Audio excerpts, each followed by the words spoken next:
Batman, Santa Claus, Silent Night, and it's a Silent Night with a K in it, folks, because it's the Dark Knight, but he's silent this time around. I made an executive decision that I was going to do this book over any of the tie-ins to Beast World, just because at least I would have fun here. This is a Batman and Santa Claus team-up book. If you've been waiting to see that, this is the book for you. If you haven't, it's really fun and dumb. This is the kind of stuff I wish Batman leaned into a little bit more. I don't read every Batman book that comes out. I barely read any of them. But I just like the idea that Batman's teaming up with Santa Claus. That's a really fun concept that works for the holiday season. So we'll get like a mini series of this, and that's pretty cool. I mean, I like it. What I like is that it proves that Santa Claus both exists in this universe and exists in other universes. I think he exists in the Marvel universe too. Because why not? You have all these other magical beings and identities. Why not have this guy who's connected to one of the most famous holidays to ever exist, right? Makes sense to me. We open up this book and we are in Gotham City. We're watching some carolers just caroling down the street. They think they're going to end their night pretty soon, but then they're attacked by a bunch of big bats, and they're all killed. Time for Batman and Robin to swoop in and see the case. Now this does have like a out of time quality to it where it could take place in any time period really. But we do have Damian as the Robin, and he's in like the suit he's been wearing a lot recently, so it is kind of more modern in that sense. We'll still having this could be before a big event, after it doesn't really matter. The carolers are dead. Batman and Robin go to investigate it. There's puncture wounds on their necks, which immediately has Batman thinking this is connected to vampires, but he has to call in an expert to really figure out what this could be. So his expert, appearing through a snowman, is Zatanna, and she walks in wearing a big furry cape almost like Santa Claus. It's really cool, and she instantly is like, okay, that's kind of bizarre, whatever that is. It could be connected to vampire, but I could use a spell that does optography, which helps you see the last thing that a body saw when it's before death. So she does that spell. They are able to see a creature that attacks it is the Dreog, something, a version of a vampire creature from the Norse undead, I should say. And they're the Norse, okay, well, that's a lot to examine. What's it doing here in Gotham? How do we deal with that?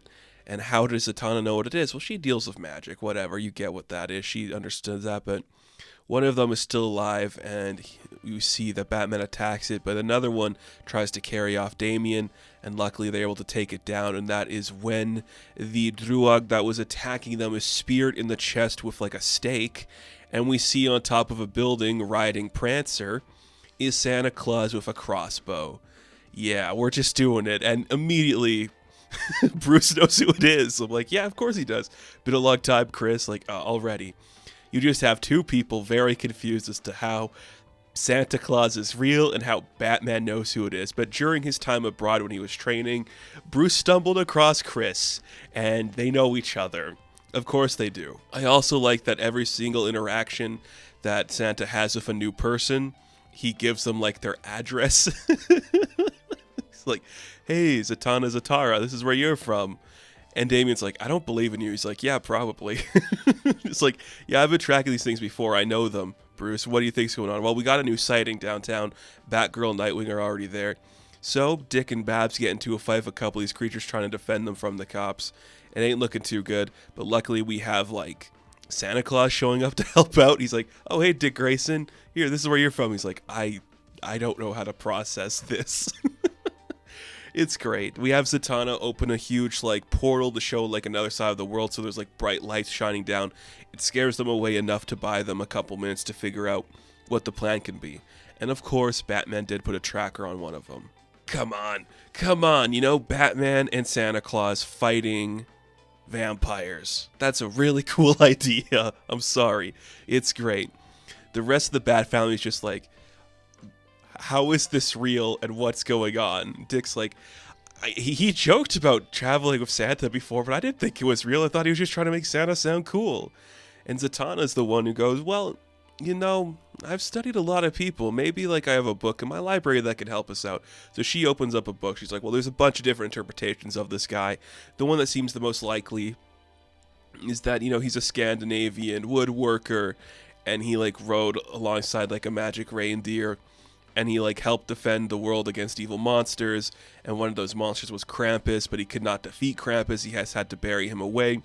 So when Krampus wreaked havoc on this certain time of year, he would defend like the people against it, but he'd also like bring like tokens and gifts to the children just so they like understood that he's sorry this is happening. Like, I apologize for this freak I can't control. Here's a bunch of gifts for you, and thus the myth of Christmas was born. But Santa goes, that is just all silly tales. It's not like that. It's like, oh, of course it's not. How could it be? But, this does feel like the work of Krampus, doesn't it? And he's like, well, I don't know that. You can't confirm that. Like, I thought I dealt with these creatures long ago. I had them trapped in a cave, and now they escaped. Somebody must have let them out. I don't know what it is. And of course, it's Damien who's like, well, it was Krampus. Clearly it was Krampus. You can't prove that. Well, I took a picture of like the hooves on the ground when we were there, and it's too big to be the reindeer, so it's got to be Krampus. And we should probably figure out what that is, right? Like, if Krampus is back wreaking havoc, how do we fight that? How do we deal with that? One of the Druag that they capture starts to like rupture their chest, and something starts to burst out of it, and we see a bunch of flowers grow, and it's like a gift for the one of ye, 'tis the season. And Santa's like, I know that voice. And suddenly the flower spews like toxins on Zatanna and renders her out for the whole fight, because whatever is coming out of the weird dead vampire needed to destroy the magic user. So we couldn't have a magician haunting them, because what is emerging out of the dead vampire Druag creature? It's Krampus, of course. What else would it be? We're doing this type of book. It has to be Krampus. Krampus is just like a big, creepy, like anti-freaking Santa Claus creature with like a big venom tongue, and it's like a vampire werewolf thing. You're like, hell yeah. Hell yeah. I love it. It's so dumb. It's so silly. And that's where the book ends. Krampus is here, and Batman and Santa have to fight him. Like, cool. What a great idea for a book to just put out this time of year. It feels really cool where it's like, okay, we have a magic vampire we have to fight. Let's call Zatanna. And now we're going to have an old ally show up in the form of Kris Kringle. I love it so much. Very fun. What a cool little dumb book that I encourage you all to read. I think this is going to make a fun trade and a book we could talk about years later for something really original and cool. I dig it a lot. I do dig it a lot. So, Batman Santa Claus, Silent Night issue number 1, I'm going to give a 9 out of 10. Now, thank you all for watching this review. Be sure to like and subscribe to the channel. As always, you can check me out on Instagram, TikTok, and Twitter. And of course, I will catch you in the next one. Have fun. Stay safe. Good luck.